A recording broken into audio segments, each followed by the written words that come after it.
एक मोठी जागतिक बातमी समोर येते। अमेरिका इराणमध्ये आता शांतता करार झाल्याची मोठी घोषणा ट्रम्प यांच्याकडून करण्यात आली आहे। हॉर्मुझची सामुद्रधुनी खुली झाली आहे, तसंच इराण आता अण्वस्त्र बाळगणार नाही असं घोषणा ट्रम्प यांनी केली आहे। इराणकडूनही अमेरिकेसोबतच्या कराराची घोषणा करण्यात आली आहे। करारावर आता शुक्रवारी स्वाक्षरी होणार असल्याचं इराणकडून कळतंय। तर आम्ही युद्धात अमेरिकेला नमवल्याचा दावा आता इराणनं केलाय। एक मोठी बातमी समोर येते। हॉर्मुझचा मार्ग आता खुला झालाय। इराण सोबत शांतता करार झाल्याचं ट्रम्प यांनी सांगितलंय। हॉर्मुझमधून अमेरिकेची नाकेबंदी आता हटवण्यात आली आहे। आम्ही युद्धात अमेरिकेला नमवल्याचा इराणनं दावा केलाय। शांतता करारावर शुक्रवारी स्वाक्षरी होणार असं आता इराणकडून कळतंय। इराणकडूनही अमेरिकेसोबतच्या कराराची घोषणा करण्यात आली आहे। हॉर्मुझचा मार्ग खुला करण्यात आला असून आता इराण यापुढे अण्वस्त्र बाळगणार नाही असं ट्रम्प यांचं म्हणणं आहे।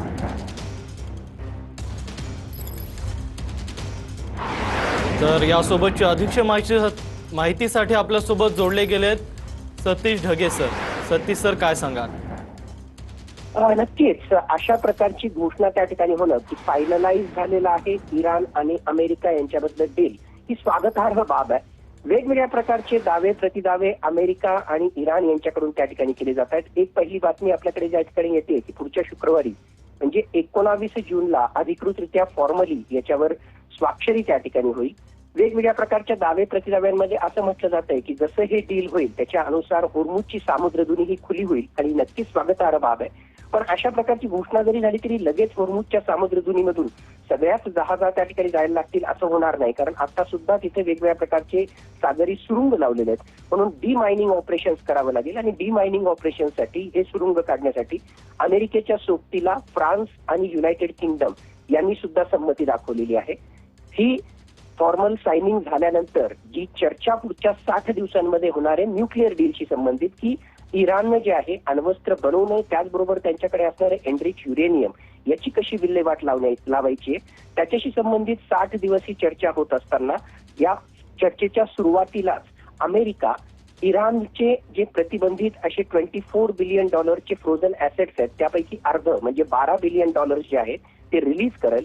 त्याचबरोबर इराणवरचे आर्थिक निर्बंध काही अंशी ते सैल करतील असं सुद्धा जे आहे एक टर्म या सगळ्या डीलमध्ये त्या ठिकाणी असणार आहे। दुसऱ्या बाजूला 60 दिवसांमध्ये या न्यूक्लिअर डीलशी संबंधित काय होतं त्या टेक्निकल लेवलच्या चर्चा त्या ठिकाणी होतील। यामध्ये असा सुद्धा समावेश त्या ठिकाणी केलेला आहे की सर्वच फ्रंटवर म्हणजे लेबनन सहित सर्वच फ्रंटवर आता एक प्रकारे जे आहे याच्यानंतर युद्धबंदी लागणार आहे।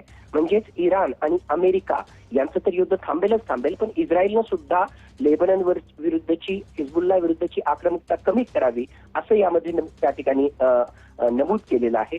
याच्या सोबतीलाच नेव्हल ब्लॉकेड म्हणजे अमेरिकेनं जे इराणच्या बंदरांवर नेव्हल ब्लॉकेड लावलेलं आहे ते नेव्हल ब्लॉकेड इमिजिएटली अमेरिका त्या ठिकाणी उठवणार आहे। त्याचबरोबर इराणच्या सभोवताली असणारे जे वेगवेगळ्या प्रकारचे त्यांचे सामरिक अशा प्रकारची जी सामुग्री आहे, सैनिक आहेत, त्याचबरोबर जहाजं आहेत, त्यांना सुद्धा दूर नेण्याचा प्रस्ताव या एकूणच डीलमध्ये आहे। वेगवेगळ्या प्रकारच्या गोष्टी या ठिकाणी आहेत। जसं मी सांगितलं की वेगवेगळ्या प्रकारचे दावे प्रतिदावे आहेत। एक्झॅक्टली ऑफिशियली ज्यावेळेस या डीलमधले कंटेंट आपल्या समोर येतील त्याच वेळेस नेमकं या डीलमध्ये काय आहे हे आपल्याला त्या ठिकाणी समजेल। पण एक गोष्ट मात्र नक्की की हे सगळं डील करण्यासाठी कतरी मीडिएटर्स म्हणजे थोडक्यात कतरमध्ये असणारे त्यांचे जे मध्यस्थ होते जे तेहरानला मागच्या काही दिवसांपासून आहेत, त्यांनी अत्यंत महत्वाची निर्णायक भूमिका बजावली आणि कतरच्या मध्यस्थीमुळेच आज घडीला अशा प्रकारचं डील होताना आपल्याला दिसते।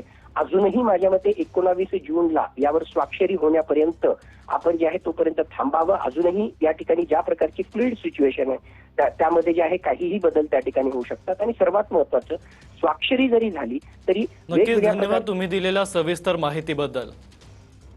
तर हॉर्मुझ मार्ग खुला होण्याची चिन्ह आहेत आणि या संपूर्ण प्रक्रियेला 2 महिने लागण्याची शक्यता आहे। हॉर्मुझमधून अमेरिकेची नाकेबंदी त्वरित हटवणार असं ट्रम्प यांनी म्हटलंय।